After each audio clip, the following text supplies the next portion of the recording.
Iran का परमाणु कार्यक्रम कोई नई बात नहीं है। यह एक लंबी और जटिल कहानी है जो दशकों से चली आ रही है।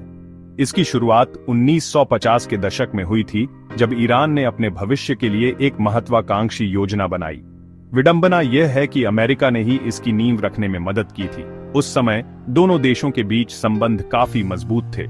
एटम फॉर पीस कार्यक्रम के तहत अमेरिका ने ईरान को परमाणु तकनीक दी। यह कार्यक्रम शांति और विकास के लिए था। ईंधन, उपकरण और प्रशिक्षण भी प्रदान किया गया। ईरानी वैज्ञानिकों को अमेरिका में प्रशिक्षित किया गया। उस समय शीत युद्ध चल रहा था। दुनिया दो ध्रुवों में बंटी हुई थी। पश्चिमी देशों का मानना था कि ईरान को अपने खेमे में लाना जरूरी है। यह रणनीतिक दृष्टिकोण से महत्वपूर्ण था। लेकिन 1969 में सब कुछ बदल गया। ईरान में एक बड़ा राजनीतिक परिवर्तन हुआ। ईरान में इस्लामी क्रांति हुई। अयातुल्लाह खुमैनी के नेतृत्व में एक नया युग शुरू हुआ। अमेरिका समर्थित शाह को सत्ता से बेदखल कर दिया गया। यह एक बड़ा झटका था। अयातुल्लाह खुमैनी के नेतृत्व में एक इस्लामी गणराज्य की स्थापना हुई। यह एक नया अध्याय था। ईरान और पश्चिमी देशों के बीच संबंधों में दरार आ गई। दोनों पक्षों के बीच अविश्वास बढ़ गया। ईरान के परमाणु कार्यक्रम को लेकर भी शक पैदा हुआ।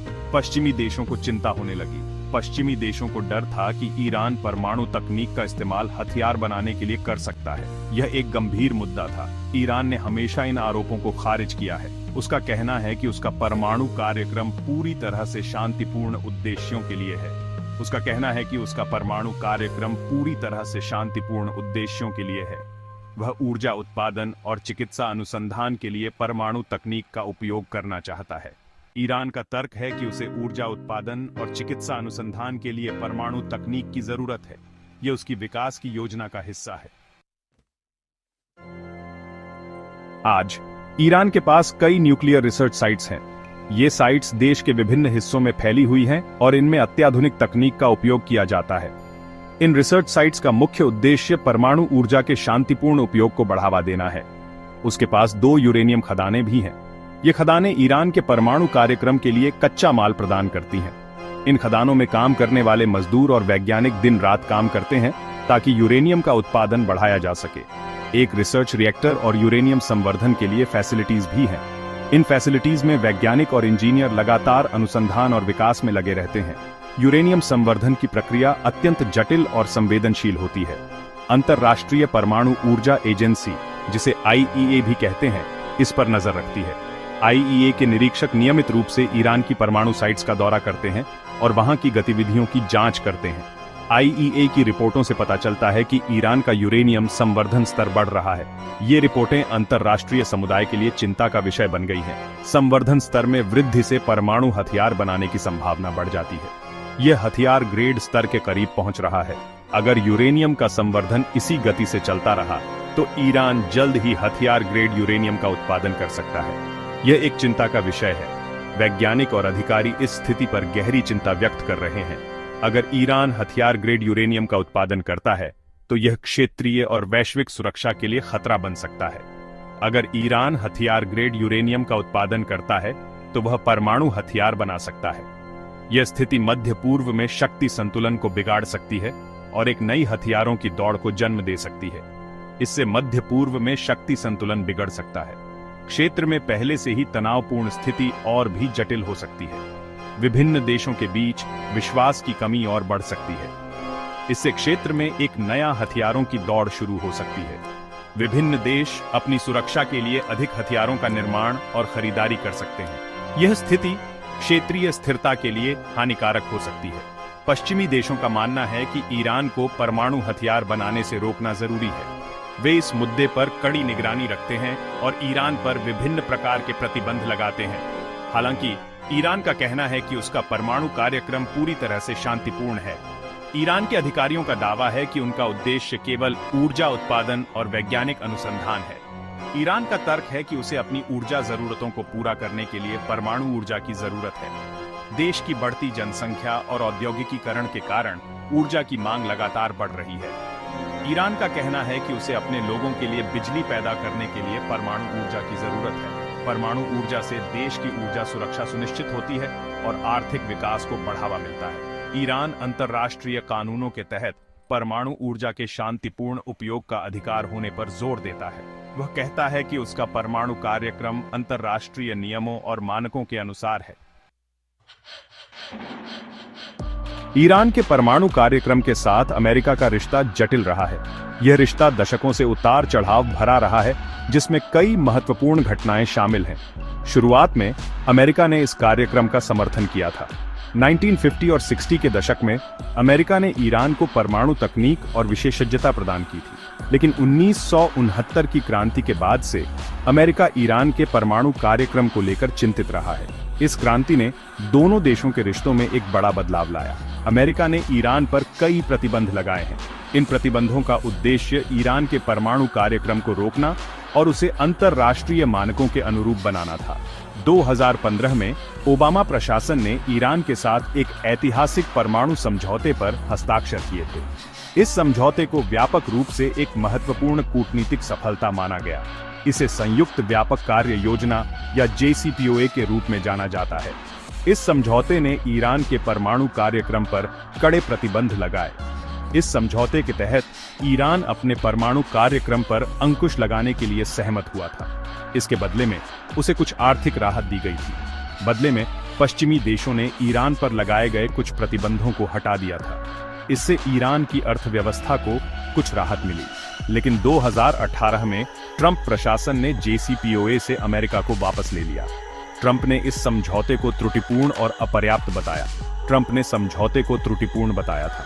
उनका मानना था कि यह समझौता ईरान के परमाणु कार्यक्रम को पूरी तरह से रोकने में असमर्थ था। ट्रंप प्रशासन ने ईरान पर नए प्रतिबंध लगा दिए। इन प्रतिबंधों ने ईरान की अर्थव्यवस्था पर गहरा प्रभाव डाला।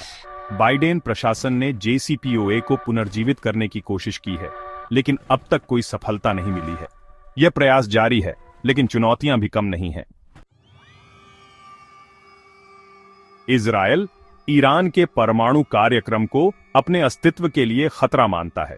इजरायल का मानना है कि ईरान परमाणु हथियार हासिल करने की कोशिश कर रहा है।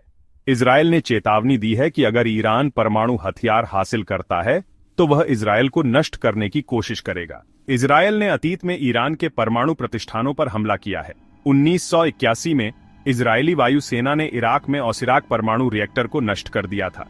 इजरायल परमाणु हथियार रखने वाला एकमात्र देश है। इजरायल ने कभी भी इसकी पुष्टि या खंडन नहीं किया है। इजरायल ने ईरान के परमाणु कार्यक्रम पर अंकुश लगाने के लिए सैन्य कार्रवाई की धमकी दी है।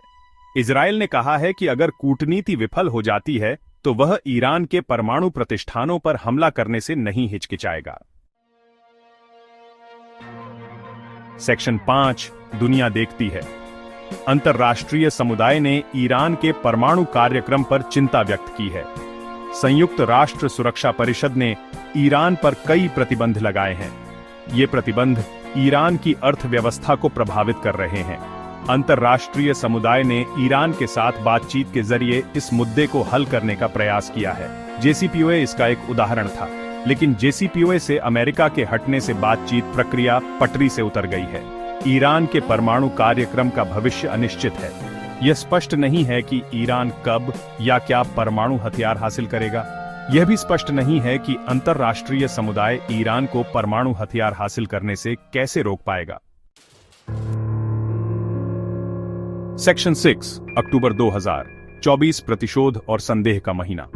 अक्टूबर 2024 ईरान और इजरायल के बीच बढ़ते तनाव का गवाह बना। महीने की शुरुआत में इजरायल पर ईरान समर्थित समूहों द्वारा बड़े पैमाने पर बैलिस्टिक मिसाइल हमले किए गए। इसने दोनों देशों को युद्ध के कगार पर ला दिया। इजरायल चुप नहीं रहा। उसने ईरान के हवाई सुरक्षा और मिसाइल उत्पादन केंद्रों पर जवाबी हमले किए। तेहरान के बाहर परचिन सैन्य परिसर में एक इमारत तबाह हो गई। इस घटना ने ईरान के गुप्त परमाणु कार्यक्रमों के बारे में आशंकाओं को हवा दी। इसी महीने बाद में ईरान के सेमनान प्रांत में 4.6 तीव्रता का भूकंप आया। इसने एक और रहस्य पैदा कर दिया। इस भूकंप में आफ्टरशॉक्स नहीं आए। भूकंपीय तरंगों की प्रकृति भी असामान्य थी। कुछ विशेषज्ञों का मानना है कि यह एक गुप्त परमाणु परीक्षण हो सकता है। सेक्शन 7 दिसंबर 2024 प्रतिबंधों का जाल कसता है। अंतर्राष्ट्रीय समुदाय ने ईरान के उकसावे भरे कदमों पर कड़ी प्रतिक्रिया व्यक्त की। अमेरिका ने ईरान के परमाणु और मिसाइल कार्यक्रमों से जुड़े 35 संस्थानों और जहाजों पर प्रतिबंध लगा दिए। इनमें 2 भारतीय संस्थाएं भी शामिल थीं। अमेरिकी वित्त मंत्रालय का आरोप है कि ईरान इन प्रतिबंधों को दरकिनार करने के लिए जटिल नेटवर्क का इस्तेमाल कर रहा है। अमेरिका का मानना है कि ईरान अपने परमाणु और मिसाइल कार्यक्रमों को वित्त पोषित करने के लिए तेल राजस्व का उपयोग कर रहा है। नए प्रतिबंधों का उद्देश्य ईरान के लिए धन के इन स्रोतों को अवरुद्ध करना है। सेक्शन 8 अनिश्चित भविष्य। ईरान के परमाणु कार्यक्रम का भविष्य अनिश्चित बना हुआ है। कूटनीतिक प्रयास ठप हैं, तनाव बढ़ रहा है। ईरान अपने परमाणु कार्यक्रम को आगे बढ़ा रहा है। यह स्थिति मध्य पूर्व और उसके बाहर के लिए गंभीर खतरा पैदा करती है। सेक्शन 9 एक वैश्विक चौराहा। ईरान का परमाणु कार्यक्रम एक वैश्विक चिंता का विषय है। इसका समाधान बातचीत और कूटनीति से ही संभव है। अंतर्राष्ट्रीय समुदाय को ईरान को बातचीत की मेज पर लाने के लिए मिलकर काम करना होगा। हमें एक ऐसे समाधान की आवश्यकता है जो सभी पक्षों के हितों की रक्षा करे। दुनिया को यह सुनिश्चित करने के लिए एकजुट होना होगा कि ईरान कभी भी परमाणु हथियार हासिल न कर पाए।